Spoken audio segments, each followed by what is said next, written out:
you? My name is Brady from the Church of Hypothesism. Do you have any idea what time it is? Why, yes, it's 2:26 in the morning. What do you want? Well, I'm here to tell you about the good news. What good news? We survived election night, everybody. We did? I thought we died. We might have died, and now we're just in hell because it's still going on, apparently. I feel like I'm in some sort of... Yeah, depending on which side you voted, one of you probably feels like you're living in Jubilant and on a cruise ship to fun, and then the other side's probably feeling a little rough. Yeah, I just have a feeling we're still on a bumpy road. I do too. We hit a smooth patch, and now it's going to be more bumps soon. I feel like it's waves of elation and absolute devastation. Elation and devastation, I like that. Yeah, I feel like that. Sorry, rhyme time. Well, luckily we've got a little treat for everybody. We do? We've been working really hard on getting this whole Church of Hypothesism thing going. Yes. So buckle in. We're going to really dive deep into it this time. Is Hypothesism a car crash? Because I've already had enough experience with bad car things this week. So it's actually a train wreck. Oh, that's right, the Blueberry Brain Train. Yeah, the Blueberry Brain Train. Well, that's that's the railroad company that built the rails that the Blueberry Brain Train rides on. Oh, okay. They cut a lot of corners. No. Oh, so they're a contract job. No, yeah. A mafia-owned contract job. You know what? I thought those were rail spikes. Sorry.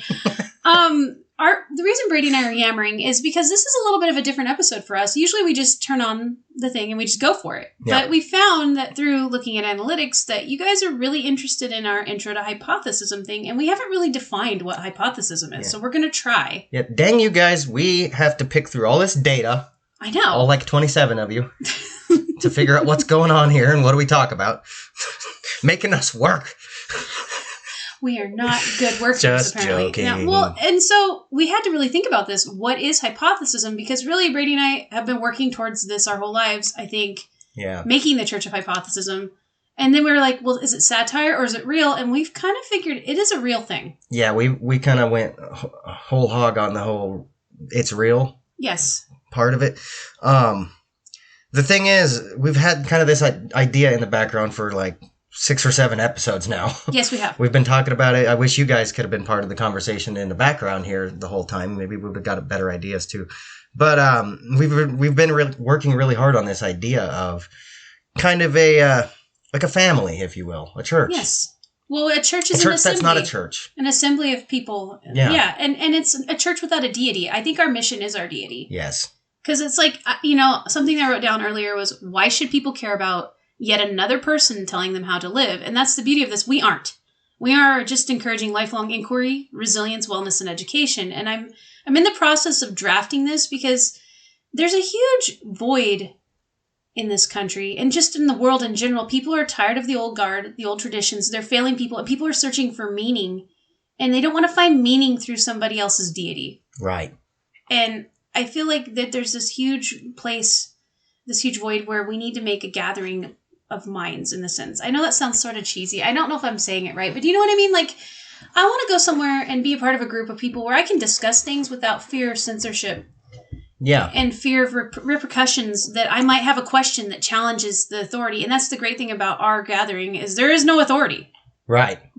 Asking questions is the central authority. Exactly. That was kind of how... Like that was the foundation of this entire idea. Yes. Was we were honestly it started because we were trying to figure out like what is this podcast like? What's it about? Obviously, we need to market what we're doing in order to like have it go anywhere. Yeah. So it kind of came up just naturally, like, oh, we kind of just ask what if about a lot of things, and we kind of come up with these hypotheses. Like it seemed like a pattern in every episode. Yeah. Even back in the first few episodes when we kind of we picked a subject and we started talking about it. Yeah. We more or less kind of came up with these weird hypotheses because we're not experts on any of the stuff that we talk about. We're just very inquisitive people, and we like to discuss things and try to figure out the deeper meaning of it all. We're inquiry generalists. Yeah, exactly. Like we want to know a little bit about everything, really, because it all works together. If you're alive, everything is working together. So basically, we were able to come up with basically even the Bigfoot episode when we did the cryptozoology one of our other most popular episodes. Mm-hmm. We somehow took a discussion about cryptids and turned it into like we came up with these philosophies about it. Yeah. Well, Well, and inquiry is so important. Where everybody, even the fascination with cryptids, the fascination with UFOs and ghosts, everyone's searching for meaning right now, but all the old institutions have no meaning. Exactly. And so with this great search for meaning, I feel like it's a perfect time for us to be able to have this group of people, an assembly, a church, where we can talk about things. And it doesn't matter where you're at. Like, if you are a fundamentalist and you like cars and you just want to talk about how good Donald Trump is, I'll listen to you. I'm not afraid of that. It doesn't... Yeah. Someone's... Where they're at in life and where they're questioning, where they believe, you are not going to scare me because I have an open mind. And I think that needs to be out there more in the public sphere. Yeah, open-mindedness is actually extremely important for, the progression of any society. Well, and you and I both hate tribalism so much. And it's so rampant right now. It is, like, deriving your identity from your politics. That blows my mind. Yeah. I don't want to be a part of that. As of recording this, yesterday night, I don't know the exact time they did this, but Joe Biden gave a speech. And he made a lot of really good points that I think we can even apply to the Church of Hypothesism about basically unity and... we're not red or blue, we're just people. Exactly, like humanizing everybody no matter who you voted for and stuff like that. And taking the election thing out of the whole idea, more or less, you could apply this to anything that separates us right now. Pepsi versus Coke or Xbox versus PlayStation 5. Console wars. Yeah. It's like we're all trying to find these little battles. We're all trying to find these teams to join. I don't understand why. It's I find myself politics. I find myself doing it sometimes too. Yeah. Oh, everyone's guilty. I get sucked into the console war pretty hard, and I've realized this particular console war, I should just be happy that we're getting such good gaming consoles, no matter which one it is. Exactly. And honestly, who cares what you like? If you like it, you should care about the person who likes it, not the actual tangible Exactly. thing. Yeah, if you take the subject out of the matter, it's just people in the background. We wouldn't even have these like tribal little fights or whatever you want to call them if it weren't for us being people. We're humans. And we all are subject to fall into that hole of picking a team and dying for that team. And fighting is okay. Especially in America, I should say. As long as you are judging the situation or the position, not the person. And I think that's what, with social media becoming so large, we've talked about this, that people are judging the person instead of their position on any one thing. And that is where this danger comes from. It's where, our country is literally split in half here in America. Mm-hmm. That makes me sad. It is really sad. It's like, I but read it's not even just about the election either. No, it's just split about in all half things, on all ideologies. General, and it's like, read about every day, I see people, I've lost friends because of this. And it's like, how could you lose a friend because of a position? Yeah, I saw a Facebook post from somebody, one of my friends on Facebook, and they're like, if you voted for Donald Trump, I want to have you come and tell me why, and comment why. And then they started listing off all these reasons why Orange Man bad, and then they finished off by saying, and then I'll delete you from my friends list. But at least I'll understand why you are such a bigot or something like that. And I'm just like, But you made all your generalizations and stated your position that you were just wanting to cleanse your friends list. Why not? But that's just so weird. They're not really your friends. Apparently, yeah. If you're willing to just ditch a human being that you consider a friend because of what presidential candidate they're voting for, and I'm sure it doesn't stop there. And then on the flip side, I don't care if you want to hang out with a group of people who are just like you. It's just that I think as the Church of Hypothesism is about stepping outside, being open-minded, and not living in fear. Step outside of that. It's like, okay, sure, hang out with just your kind of people. But then once in a while, to get a little bit of fresh perspective, go have a discussion with someone who doesn't hold your same ideals. Exactly. Like, just picture this for a minute, okay? Okay, I like picturing things. If somebody were to round up a bunch of the Nazis back in World War II, and round up... I shouldn't phrase it like this. And that was going.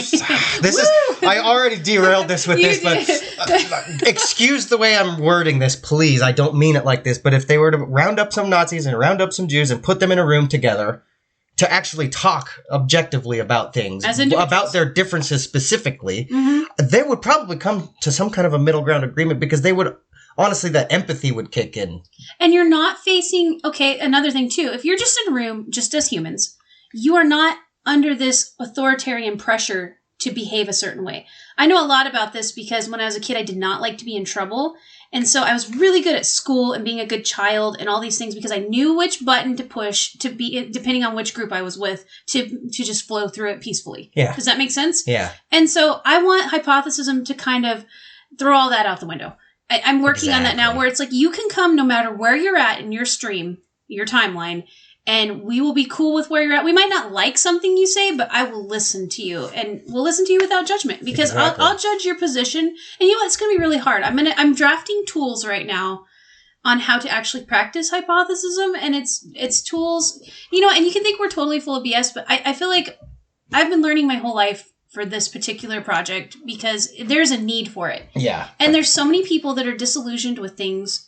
They're not going to listen to someone that says, hey, I have this new system and you need to listen to me. I'm not going to approach you like that. No. I am going to offer tools. It's like resiliency, self-control, investigation, all of these things that you can practice in a normal life. These are things we've learned and help us cope and learn. And I think that sharing that is the whole part of the human experience. Exactly. And we also recognize not everybody is going to utilize these tools exactly the same.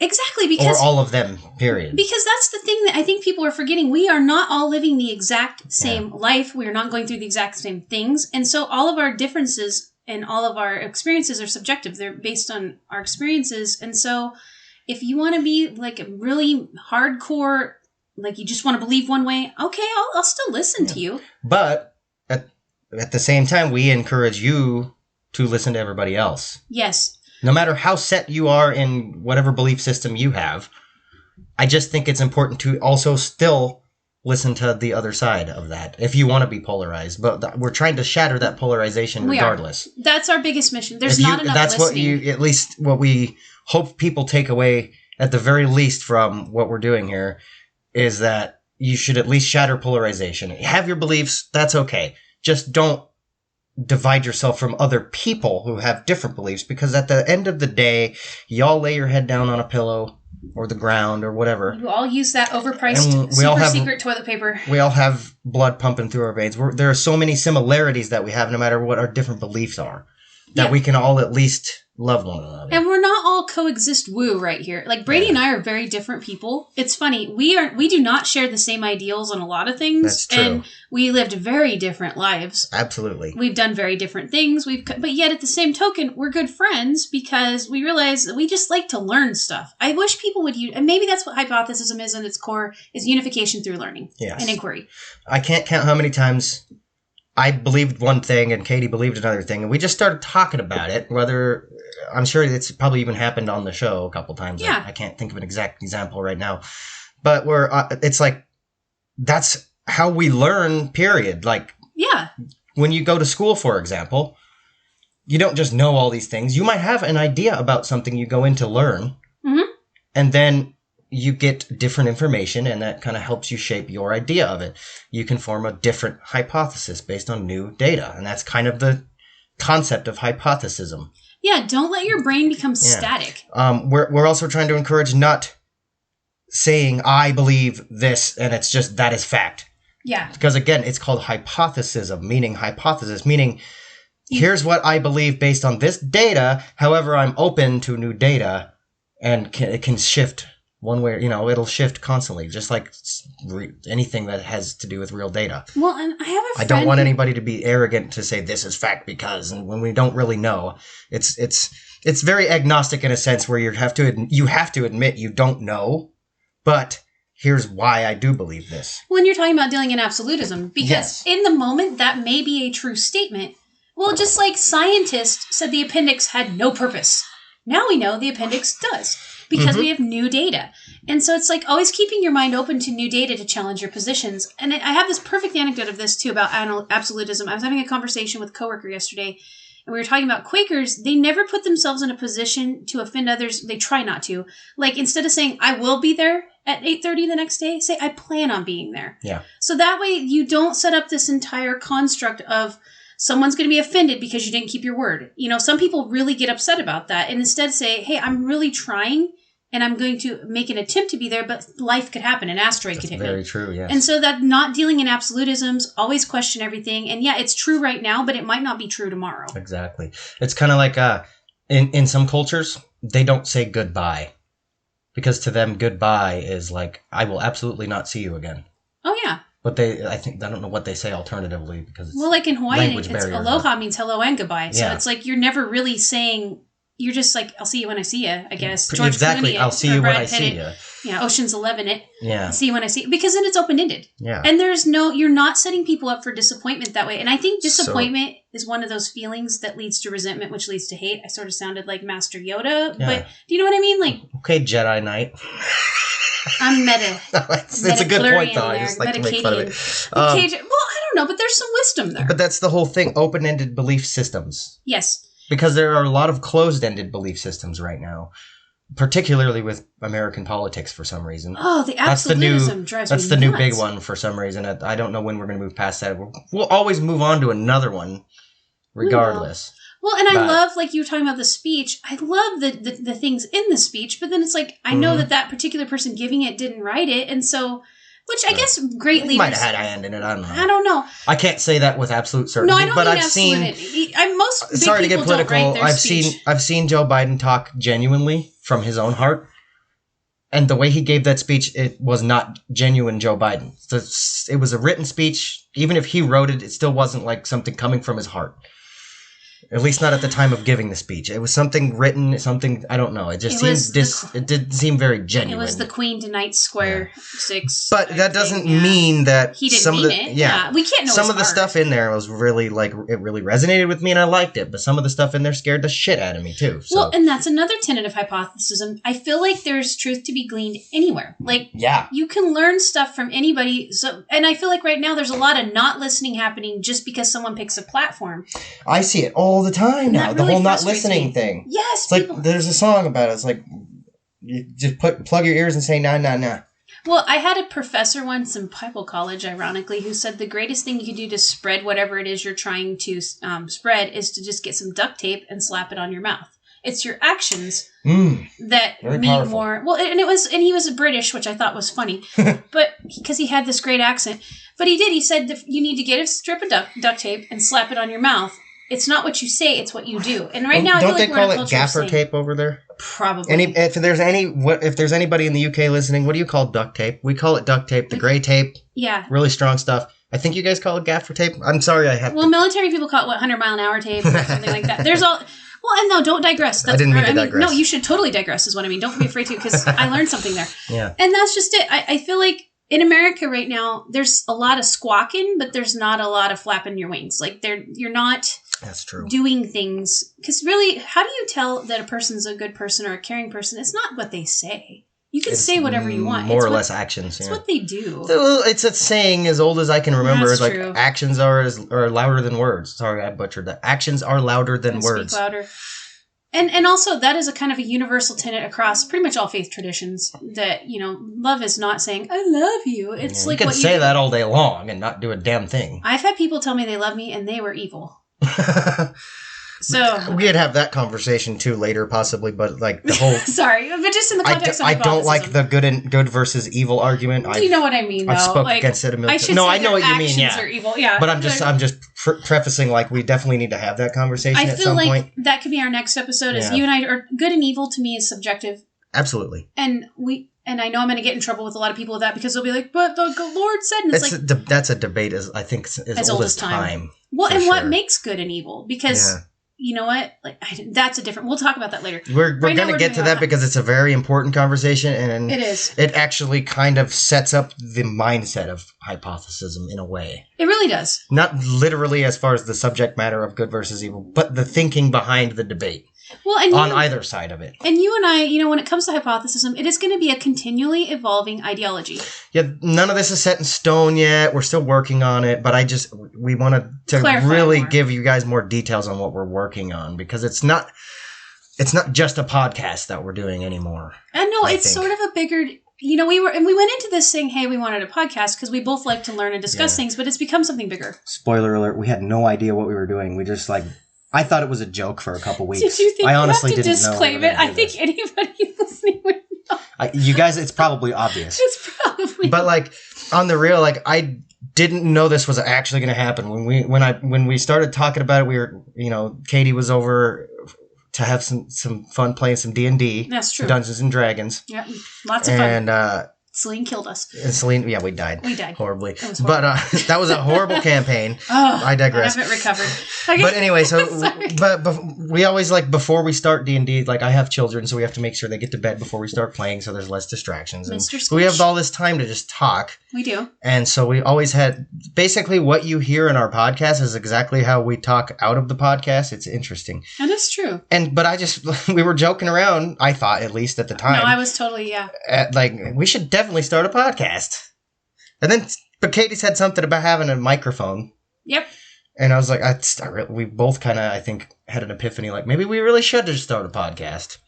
But again, for a couple weeks after that, I thought it was a joke, even though we were kind of discussing it. I was like, I didn't think it was going to actually happen. But then it did. And then we just decided, let's try it. And then it happened. And then you got the episode 0. That was fun. Negativity. That was actually good. I still think that was a good episode, regardless. We didn't know what we were doing. We just hit record. You got to start somewhere. I played with Audacity for 3 hours straight, trying to figure stuff out. And I'm like, what's hosting? Yeah, when I went to school for audio engineering, I used Pro Tools, which is it speaks for itself. Pro Tools. It's not in our budget. Audacity is a free program, and it doesn't work exactly how you think it would work when you want it to work a certain way. So it's been an adventure, you guys, and but we all of you regular listeners out there, all 27 of you or whatever.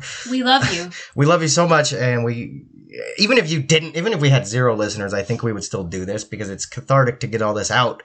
But we really appreciate everybody who does listen to this. But we want it to be more than just a podcast for you, because there's a million podcasts out there, literally, if not more now. And you can go listen to anybody talk about anything for hours. Well, and that's just the thing right now in the culture of podcasts. You have to have a specific niche. Mm-hmm. You have to have this specific roadmap. And Brady and I didn't have that. It was more of that we needed a place to get out what we have on the inside. And also, I think we're all looking for each other. I really do. I think that there's this huge searching that everybody's trying to do for meaning. Not even just meaning, but just to delve into a lot of this stuff and talk about it, because I think a lot of us are afraid to discuss it with people because of the tribalism. Yeah, well, I think maybe the tribalism causes you to think twice about what you talk about with your friends and stuff now, but you need an outlet or somebody else to discuss what you're thinking about, and obviously that's why you connect to people. That's why you're going to form parasocial relationships with these influencers and stuff. Because you're that search for meaning. And that's why Brady is such a good friend with me, is I've never had anybody that I could actually just vomit out what's in my brain without judgment. And I do know that with him, I don't have that. And that's what I want for you guys too. Vomit out anything out of that brain of yours and we will discuss it. Mm-hmm. We'll chew on it. And then we might get some insight from it. And instead of being scared of that, we're excited about it. Yeah. But I don't even want you guys to really necessarily engage with us only either. I want you guys to engage with each other. And I think I'm speaking from the future or to the future now, because I'm sure we're going to get more listeners over time. Mm-hmm. There's not that many of you now, and that's okay. Kudos to the ones who are with us now. But in the future, there's going to be a lot of people listening, I hope, and I hope they go back through our catalog and listen to this episode. But I want this to be more than a podcast, because I don't want you guys to form a parasocial relationship with us and then have it not mean anything. If that's going to happen, which it does, because there's a lot of science to back this up, that they've been really diving into recently on how this functions because of how many podcasts there are now and YouTube influencers. I want at least that to mean something to you guys more than just, I really like this podcast. And or from Brady and I's perspective, that we're just doing this to make a living. It's obviously we'd like to. That's it's not even this. It's not even in the forefront of our minds. I'd love to make a living just talking into a microphone and playing with Audacity, but it's something bigger to us, though. Yeah. I feel like it's more of a.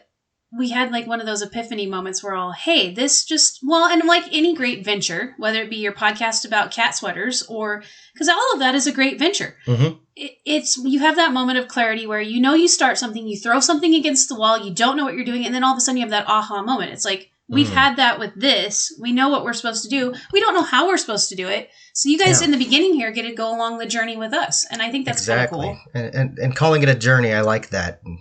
Because it should be. And that's kind of how I even preface some of our episodes here. It's like a journey through discussion. Yes. And it still stands today. Because we kind of go all over the place. It feels like a journey when we're talking about it, too.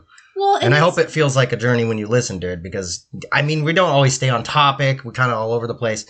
But yeah, we have a sort of underlying meaning to everything. And, we talk about, after Brady and I film one of these, record one of these things, we're exhausted. Yeah. Like, our brains are just firing on all cylinders through all of this. And I hope that it's like that for you when you listen to the podcast, because it's supposed to be a journey through discussion. You said it perfectly. Like, I want to consider all the things. I hope some of the things we talk about on this show, like, really fire up some of them neurons that don't get a lot of, firing up. A lot of firing up. Yeah. Well, because it does for us. Like, there's parts of my brain that get activated that don't get used often when I talk about some of these things. We definitely have to have a snack. And that's another thing. We have to fuel ourselves after this, because, sometimes we'll talk for 2.5 hours about all the things. And what's really exciting about our podcast is we don't know where we're going to go. No. Like, when we start it, we'll sit here and we'll start talking. Like, when Brady comes over on Sunday, we had a whole podcast before we even started recording this episode. Oh, you guys don't even know. Like, we just went... her husband, Tom, a.k.a. Sasquatch. Yes, big Sasquatch.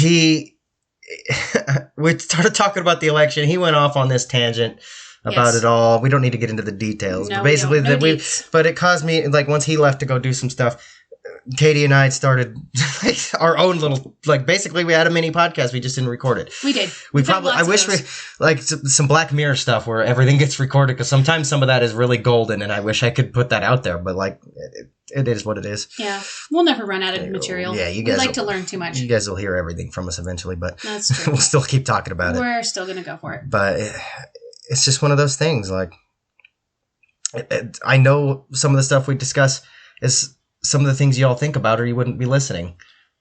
Well, and I don't know, like, when you're a little kid and you go to school, say you've been the new kid at school, or even just you're there and you walk in and it's awkward and the teacher tries to, like, make everybody look at you and be friends with you and stuff. And I want to take the awkwardness out of a group to belong to. Yeah. You should never, if you walk in and be like, I like Jell-O Puff cereal and I love kitties and, oh, by the way, I think Hitler's cool, I would look at you a little weird. Yeah. But I would also be like, okay, tell me what happened in your life to get you to that hypothesis. Like, why, ABC. I wouldn't automatically just hate you. Exactly. And I probably used a terrible example, but you were talking about Nazis earlier. Sorry to go down the Nazi road. It was because you talked about earlier that some of them thought that they were right and then the end happened and they're like, oh, I was wrong. And so do we just hate those people or not? Yeah, well... See, I think the thing about it is, and this will probably be brought up in our discussion about good and evil, whatever. That's okay. But it's important to talk about now anyway, since you brought it up. Okay. It's like, people can change. And that's kind of another part of hypothesism, is like, no matter what you believe now, it's not always going to be the same in 5 years, 10 years, a year, 20 minutes. Well, there's always new data to be taken. Yes. So you cannot hang someone based on an idea now, because they could change later down the road. Or it might even been completely different before they got these beliefs. It's always moving. It's fluid. Well, that's what science is you're positing something based upon the data, and then you try to prove that by challenging it, and then you adapt your hypothesis based on what new data you find. It is a constant thing. It is constantly evolving. But it can be applied to everything in everybody's life. It can, and I think that's one of the main tenets. I think that any belief system you have set in stone now is also just a hypothesis. That's my belief. Well, and that's my hypothesis. Your hypothesis is your belief systems are hypothesis, but that's just true because they really it's are, also. Because I mean, are you the same person you were 10 years ago? No, not even close. Not even close. No. Do you have the same beliefs you had 10 years ago? No, because your experiences have changed your beliefs based on experiences, conversations, things I watch on TV, drugs. And what? But why is that a bad thing? Well, I told you I took a hit across the top of the head at 18, and it changed my personality a little bit because for whatever reasons. But I'm still me, but because of an external force, part of who I am adapted or changed, and so is that a bad thing? Do we just throw people out because they change? And I feel like with most belief systems, if you don't adhere to what the people in charge derived from the original source texts, that you are to be cast aside or burnt. We're talking about witches. That's not okay in my book. I feel like it doesn't make sense. Well, and if, say, somebody who comes and hangs out in the Church of Hypothesism for a while, buys it, and then one day says, you know what, you guys are full of horse crap, I'm okay with it. Because everybody's on a different journey. But the whole thing is, like, I don't want anybody to think this is a religion, necessarily. It's not really. There's no dogma, there's no deity, necessarily. We just say the Church of Hypothesism because church, I mean, it's an assembly of people with brains, I hope. And our mission if you're a listener and you don't physically have a brain, we need to talk. Is that hydrocephaly? I need to know how this works. Like, there are people that have fluid instead of a brain. Like, there's that whole... We'll Wait, talk about that's a real thing? Yeah, we're going to talk about that later. Okay, that's an upcoming episode. We'll be talking about that. I gotta know. I'm YouTubing that later, guys. Okay. Come on. We'll talk about that later. That's interesting. Okay. I said that as a joke, but if that actually exists, that's cool. But really, like... I want it to be kind of a family, in a way. Yeah. A family based on inquiry instead of exclusion. But I say family because I mean, just like any religion, there kind of has to be like a barrier of love there somewhere, or like a blanket of love. Because I mean, that's what we all need. It's so cliche to say this, and I'm cringing right now. Are you like cringing? Literally cringing right now. The to say blanket is cringing. Oh, but he is making a scrinkle face. Like, we need love to love each other, and that means unconditionally, not fake love or just throwing the word not out Instagram there. love. Like you're not like you're just saying you love stuff because you want to feel good about yourself because you love it, or self-righteousness or anything like that. I mean, like literally unconditional love and acceptance of one another. Like no matter what the beliefs are, like that. Without that, none of this will work. Like this entire idea we have will completely fall apart. Because otherwise, what's the stakes? Well, who cares? And I've spent my whole life befriending, not through choice either, but for some reason I befriend difficult people. And a lot of times those difficult people, it's just their wiring, it's their makeup, and a lot of times they're just very passionate in their beliefs. But underneath all that, if you take the time to approach them on their note, like everything's kind of like music or math, and you just kind of approach it in that way, you find some amazing little tidbits of awesomeness in that person's personality that has probably been written off because they are not typical. Society, I think, dictates how a friendly, bubbly person and these people you want to be around are supposed to be. Mm-hmm. Not everybody falls into that metric. And so you're missing out on all of this really neat insight because you are putting people in categories all the time. Yeah, there's a lot of this like cookie cutter mentality going on. Like you have to fit inside of the walls of this cookie cutter. And if you're on the outside, then you're not going to make it into the oven. Well, sorry, that sounded weird. Once again, we're having a lot of weird visual imagery. Like there's rounding up Jews and cookie cutter and an oven. I'm sorry, guys. We're not trying to make it about that. No, I think that we might need to. Jeez, Brady. Okay, so anyway, I'm really sorry, genuinely. Irony? These things come out and then they like metastasize into something that it shouldn't have been. Because you're Jewish, but we should still be able to laugh about it. I am part Jewish, so don't. So am I. So you know what? If you want to throw us under the bus on that, but that's again church hypothesis. That's okay. I'll go under that bus. I will lay under the tires if it's for the greater good. I'll heal. You'll. Wow. Even if in the afterlife. Even if in the afterlife. Yeah. Well, that's another thing. If there is one. Well, and we should be able to talk about that. And I feel like in a lot of traditions, you can talk about it unless it's within the parameters they set for the membership of their group. And our groups, the only thing you have to do to be a part of our group is, do you like inquiry? Really? Like, pretty much. I mean, but that's on you. Like, really all you have to do to be a part of the group is be alive. That's true. If anyone out there is dead listening to this, you could be part of the group. We also need to talk. Yeah. Maybe that's why you don't have a brain. Holla. I don't know. Any zombies? Zombies? Liberal zombies. Look at Lil Jonesy showed up. Lil Jonesy's coming in. But, no, really, like, all you have to do is be alive. You're the one that has to figure out what you're taking from all this. We're just providing tools. We're a toolbox. Well, and that's... It might not be a very organized toolbox, but there's tools in there. I'm in the process of lining out an actual manual of what hypothesism is, how to practice it, and it's all going to be very to the point and eloquent. For $29.95. Oh, always $29.95. You guys can purchase the membership to be a part of it. I'm just joking. That's not actually a requirement. No, that is just... Okay, and that's another thing. Humor is very important to Brady and I. Like, I don't know if you guys have noticed, we're kind of smartasses. And I want people to be able... Humor is so good for you.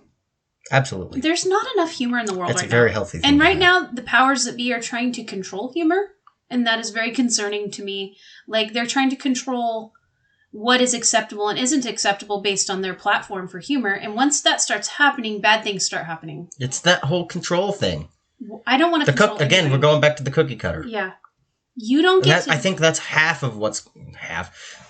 least part of what's causing all of this polarization. I resent anyone who tries to control me or tell me what I have to believe. I naturally care about people, so I would want to find the way to believe and behave that celebrates my fellow creatures. Yeah. If you, the second you cross that line into telling me that I have to think a certain way, when I can look over here and see that the people, trying to tell people to behave that certain way aren't following that, then I know it's just about power. That very much bothers me. Their thing falls apart real hard when they don't follow it, but you can see it. But, I've told you guys before in previous episodes, but I'll reiterate in case you haven't listened to any of those yet. I grew up going to church a lot ever since I was 7. I went to Sunday church for a while, then youth group when I got old enough, every week. And I really loved it and got into it. It was kind of like this community. Again, something that we hope to provide to you guys. A community. A little community that you could relate with. But it was they were still really strict about this is what you need to believe to get into heaven. And it's all in this book. And it was very narrow. Mm-hmm. As to what you could do. And anytime you started to, they brainwashed this guilt into you that anytime you go outside of these walls of what they're trying to teach and what you need to be you get this, you automatically triggered this guilt inside yourself. You're I shouldn't be thinking that. It's the devil. And we've all seen it. Come on.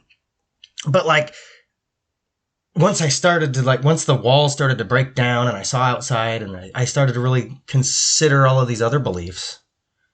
That's when it became real to me. I'm there is no walls.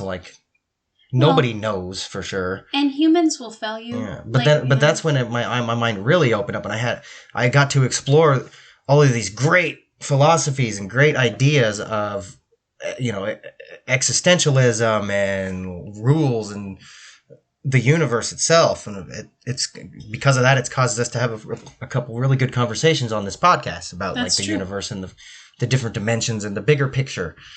But you're never going to see the bigger picture if you put yourself in this box of beliefs. Well, and that's unboxing videos are a big deal on YouTube. I think you need to have a spiritual unboxing at some point. I love the analogy of that. Well, it's true though, right? It's let's instead of unboxing something from Amazon, unbox your psyche. Yeah, unbox yourself. Yeah, kick yourself out of that box, because I'm the same way as you. I grew up in that tradition very much so, and what upset me so much is being told people were going to burn, or people were if they had any questions, well, you're just disappointing God. And it's well, wait a second. How can you possibly say that? Do you have a direct line to this guy? Yeah, it's not like they have this red telephone that's in the Oval Office where they're just talking to God. Well, and I also saw adults. I was a very observant child, and I saw adults engaging in behavior that was the equal opposite of what they were trying to tell us to do, to behave, to live our best lives. It's the do as I do, or do as I say, not as I do. And that's very disillusioning. I didn't judge them so much for it, but I did judge them in that they were constantly trying to tell me what to do. And I'm but you're not doing it. Yeah. And if you're not doing it, then what's the point of even following it to begin with? I know all the arguments as far as the fallible creatures and there's grace and all that stuff, and that's wonderful. Mm-hmm. But they don't seem to have a lot of grace for where people are at. Maybe you want to believe a little bit of something and then you don't believe the rest of it. Well, according to the most strict faith traditions, you're lost then. And exactly. You should be ostracized. That's what I want to avoid. We're not telling you to believe what we're believing here. I'm telling you to figure out what in the hell you believe in. And to do that, you have to start with questions. Yes. Hypothesism again. And in that moment, and you know what? 20 years from now, your current system might be completely different than it is in this moment. And does that mean it had any less validity in this moment now? No. It means that's where you were and you're at that time. And we don't seem to have a lot of grace for each other as a species for being at where we're at. It's and also for questions. I feel like there's this huge, you will conform. I don't want to conform. I want to ask questions and ask other people questions. Yeah. If I want to go talk to a transgender mayor of a town somewhere that believes in Satan, why should I be scared of them? I might learn something from that person. That would be an interesting conversation. I would like to Can we find one of those for a guest? We do plan on having guest interviews on the show eventually. Guys, equipment is expensive. Yeah, well... It shouldn't be as expensive as it is, but it is expensive. Well, we were just talking about this earlier. When you have a family, you can't help other people until you take care of those who are dependent on you. That's true. So Brady and I are very serious about Some people don't believe in the nuclear family, though. Well, I don't care if your family's made up of 42 dogs and a cat. I just mean when you care for other things... It's a lot of poop. That is a lot of poop. They don't poop in the toilet. You can train. That's a lot of training. My mother-in-law had a cat that used the toilet, but that's for another day. If you have 87 cats, there's... Well, yeah, and that's you're only going to have you're only going to have a marginal percentage that's going to poop in the toilet. Digression aside, we don't care what your family is like. It's just that we know you have to care for your family before you can care for others. Absolutely. First comes yourself. That is something every human needs to learn. It's an important part of hypothesism, too. And that's a hard one to practice, too. Like, it took me years, don't feel guys. bad if you don't do that now. I don't do it every single day. No, Nobody does. It's hard. I fail at it a lot. It's a good idea. But the practice of that idea is damn near impossible on some days. Well, and we're working on that struggle, and then this project comes close right after it. And so it's going to take us some time to get to where we want to be. But I kind of think it's cool you guys are on the journey, those of us, you that listen to us with us. I mean, we love you for that. Yeah. We really do. It's amazing. It really And again, speaking to the future, you guys too. If you're listening to this as a back cataloged episode, awesome. Thank you. Yeah. We're not doing this for money, guys. No. We never once, when we thought of doing a podcast, when we first started recording the first couple episodes, not once did we have a conversation like, we need to get as much profit as we can. No, it's not money to me. I mean, we more talked about like, I can't wait till we figure out what our next episode is, and I can't wait till we actually get into the room and start recording. I can't wait till I have my Pope Pickles t-shirt. This is because we love... we started this because we love talking. We do. We love the conversations that we were having. We wanted to learning. share that with you guys, and I hope we're not just crazy people, but... I feel like, remember the mental health spectrum? Yes. Mental illness spectrum, we're all on it. I think Brady and I are on the hyper-learning part of it. Like, yes. If I could be shut in a room with books and the internet, I probably would never come out if somebody brought me a tray me of food. neither. I wouldn't. I love learning. Half of my life right now is spent in YouTube rabbit holes, while also simultaneously trying to keep a baby alive. Well, the baby's very healthy and large, so no worries there, homies. Like, even when I'm driving to go get the girls from school, I'm like, I gotta fucking have a podcast going. Well, my life is one giant what learning. if. What if this... I love to think like a chessboard about life situations. Yeah. What if this happened over here and then that made this? And I'm like always pulling the crazy man yarn in places in my brain. Like, what is it, Charlie and It's Always Sunny in Philadelphia? You know that meme where he's... That is my brain. The big poster board with all the pictures with the red yarn. And I love to gist human behavior because I interact with a lot of people being a librarian and stuff like that. And I've always loved, like, what if that person over here did this scenario and then this person did this? How would the outcome change? I'm always doing math. Constant I math. always love people math. watching. Oh, people watching is so glorious. And I love going around. Like, one of my favorite times is I went and saw my nephew in San Diego and I lived Princess Life, which, if for those of you that don't know, Princess Life is when you go live with gay men who don't have to work. Oh. It's the most wonderful thing. Like, why do they not have to work? Because they're princesses. Like, well, at that time they were my nephew was completely cared for, and so he didn't have to work, and he was discovering himself. And he's the most wonderful human. He's becoming a doctorate in Institute of Shock Physics right now. Oh, that's awesome. He's getting his PhD. But during that time, here I am. I grew up very sheltered, very fundamentalist. Well, not sheltered. I lived in the wilderness, but I had a weird life. And then I was at a gay nude beach, sketching, eating carrots and hummus. I got to go to a gay bar and do karaoke with all manner of people because, see, I did not get to experience that part of culture growing up. And it opened my eyes to so many wonderful things about learning and all these wonderful people I wouldn't have got to meet if I had stayed in my narrow-minded package. Yeah. And I feel you there. Like, when I'm going to cut you off. No, go ahead. Cut in. Jump in there. When I was, again, grow up, went to church right up until I was about 17. I was still going to youth group and shit. Mm-hmm. And when I first moved out of the parental figures' houses, okay, I moved in with this girl at the time. Really bad idea, by the way, you guys. I like how you disclaimered it. But okay. I was all like blinded by love or whatever you want to call it. We can go down that road another time. Okay, learning. But basically, I moved in with this girl I was seeing at the time. But we also, as a young adult, you have to have roommates. Trust me. So the roommates were two gay men. They weren't together. They just happened to both be gay, coincidentally. Cool. But at the time, like, I had no exposure to that culture whatsoever other than Hollywood. No. Like, I had no idea what the hell. But it really opened my eyes to, like, these are just people. I mean, I don't give a shit where they put their genitals. It's individual people. But at the time, I didn't know. Like, I was still in that mindset of, like, that's evil or something. Like, it was brainwashed into me. These weren't my genuine ideas. I had no exposure yet. This was my hypothesis based on the data that was given to me at the time. There you go. This is a perfect example of how this can evolve. It's a wonderful one, yeah. And I lived with these gay men for months and months. I think it was actually about 2 years. And I got to know them on a personal level. And they were just people. Just like you and me, they had to put their head on a pillow every night. They had blood flowing through their veins. They had bills to pay. They had mouths to feed. They didn't have any mouths to feed yet. Well, come on. They had to feed their mouths. That's the White Stripes song. We all worked together to feed each other, I guess. Yeah, we kind of lived as a community in a way because it wasn't just our roommates where we didn't know each other. It was kind of like a family. But see, inquiry and experience changed your outcome. And now I just see all gay, all LGBTQ, the alphabet people. I don't know what. I think we're all an alphabet. I'm sorry if I don't know those letters, but it's like that culture.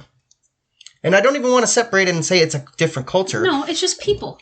These people who just have different sexualities than I do. But they've been oppressed. That's okay to me. Why would anybody care what anybody else's sexuality is? Like, maybe it's fear. We can go on about that all day. A whole nother episode. But my point is, like, I realize these are just people, just like me.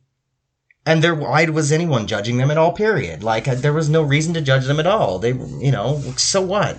Well, and that's just it. And you would have never gotten that if you had stayed in your little tribe. And there's a lot of people who are closed into a tribe that excommunicates those type of people for some reason. Well, and that hurts me because why? Like, exactly. I've never understood. If you have faith, why do you have fear?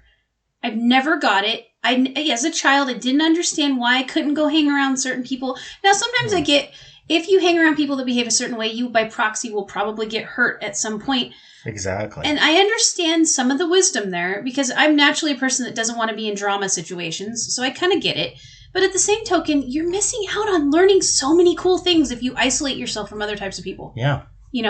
We saw it during the big, Battle of the Terror thing. For the first decade where you were supposed to be scared of Muslim people. I never got terror. That one. Terror. How did he say it? Terror. Yeah. It's the war on terror. And we see it, in America, we're really good at taking a soundbite and turning it into a movement. Yes. Like, it's kind of I don't know what that is about, but it happens all the time. We are the sensationalists, aren't we? Yeah. Like, we will take something. I really think the evolution of journalism has a lot to do with that. Again, we'll talk about that another day.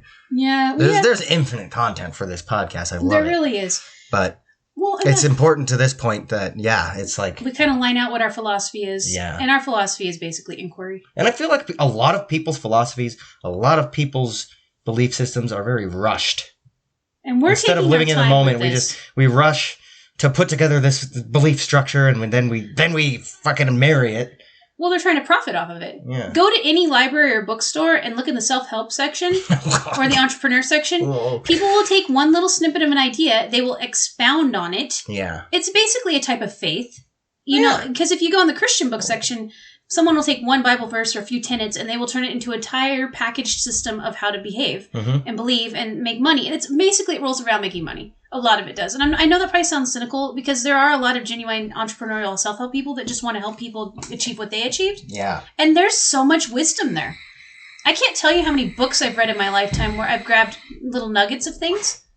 And so I'm not going to discount that stuff, but a lot of it you've got to think in America, it's about making money, right? Capitalism. Which is not a bad thing. To survive in capitalism, you kind of have to. Well, even if you're just working a day job or scamming people with a multi-level marketing scheme. And instead of envying people that do that, I wish people would take what's good from it and then move on. Mm-hmm. It's like, okay, if this is something that's detrimental to humans, take what's good out of it and then and then just ignore it. It's noise. Mm-hmm. Because right now there's a lot of the crypto market, we talked about cryptocurrency, is starting to, it's bull market again. And so now everybody and their brother is doing MLMs. And just all of these things with it. And it irritates me because... But they have to spread the secret for $49.99. Oh, God. It was $29.95. $29.95. Yeah, guys... I loved that episode, by Brady the way. and I will never... We might poke fun at it and have things for sale someday because of that, because it just amuses me. Obviously. But we're not ever going to do that to you. And if we do, I want you to call us out on it because that is something that's important to me. Is always be approachable. We don't claim to have all these secrets. No, we don't. But whatever we are offering, we're not charging for it necessarily. If you guys want to give us some money for it, that's cool. That's called donations. Yeah. But I don't want to. I feel so weird. I'm not going to sit here and beg for your money. It feels dirty. Yeah. I'm not your average YouTuber.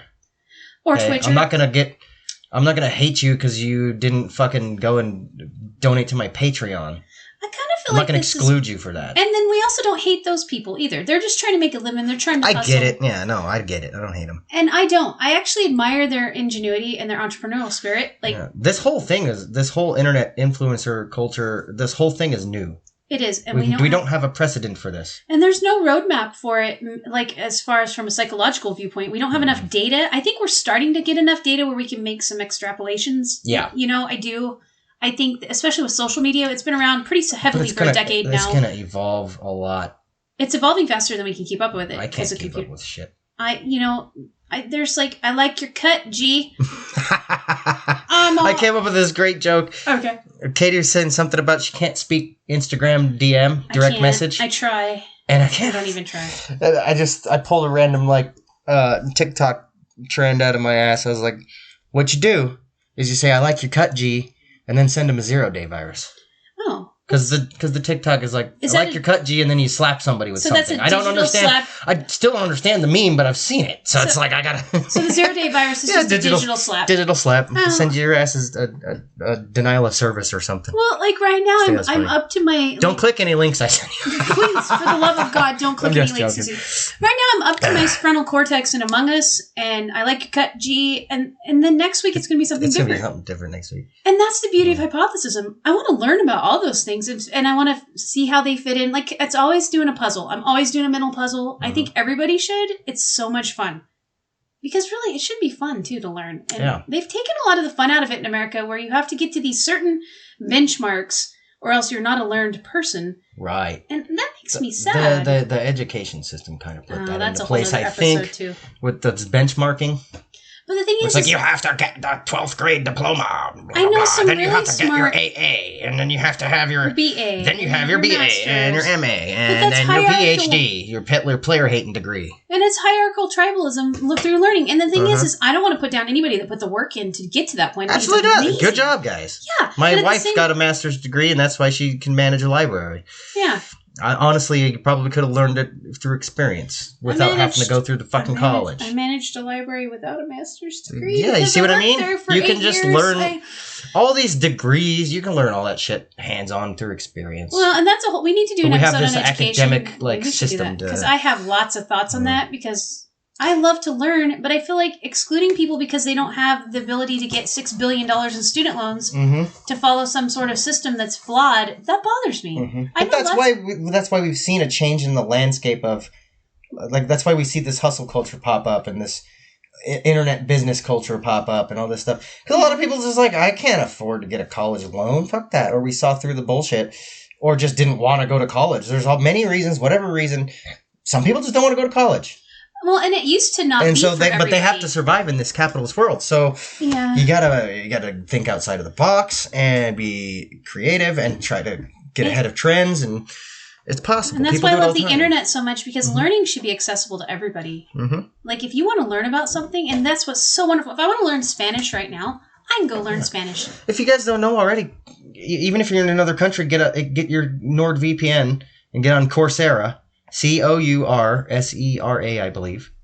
That's a cool place. It's basically free college. It's not quite the same. Like, you're not going to be handing in papers and getting them graded and shit. But you can learn. But like it's the exact curriculum in which you would go learn at a university. You have to have a gold star to prove that you've Khan learned Academy, something. KAHN or KHAN or something like that. Oh, heck, MIT. I think it's KAHN.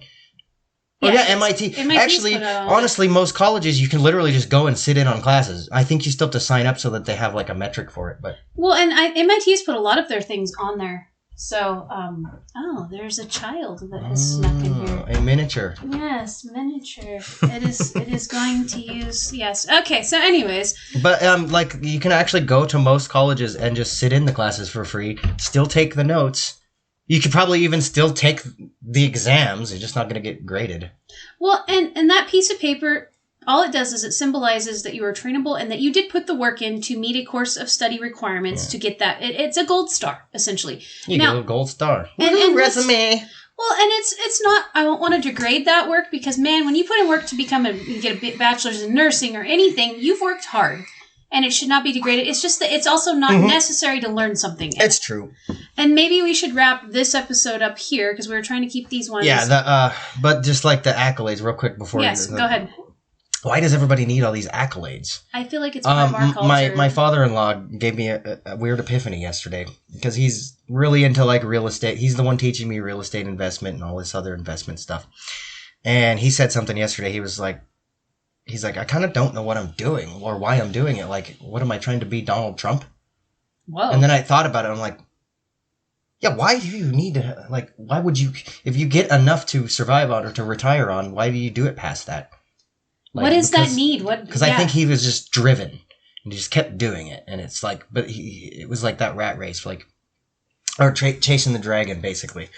It's like, but it's, why would you need to keep the accolade? Why do you need those accolades? Why do you need this, like, I did this, I'm successful, I did this and this and this, what did you do? Well, and we also talked about that today because we were talking about minimalism and, you know, getting rid of things and having all this stuff somehow symbolizes your worth. Mm-hmm. And I think that I'm going to expound on that more when I actually write down what exactly hypothesism is, because getting caught up in that is harmful to your soul.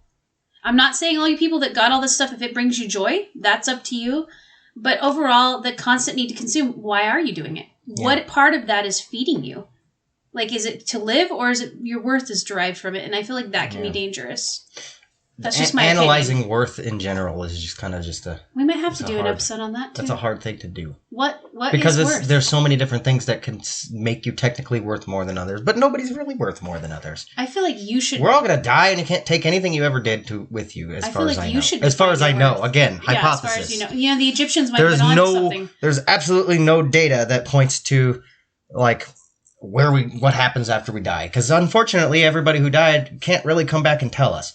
And even if you believe in ghosts, there's no ghosts out there going, hey guys, this is what's going on over here. I've got my iPhone 11 in my pocket. Wrong! You know, like... So, and sorry, that's just what if we become ghosts after we die, that seems like a really shitty... Like, I think it's afterlife. Horrible. You're just stuck, like, as a ghost? Well, I think most ghost stories talk about... And then everyone's scared of you? Nobody wants to give you a hug? The ghosts have unfinished business. That's the big thing with it. So really, if you're a ghost, you're miserable, right? So I'm going to end this on #HugAGhost. Bye. Bye.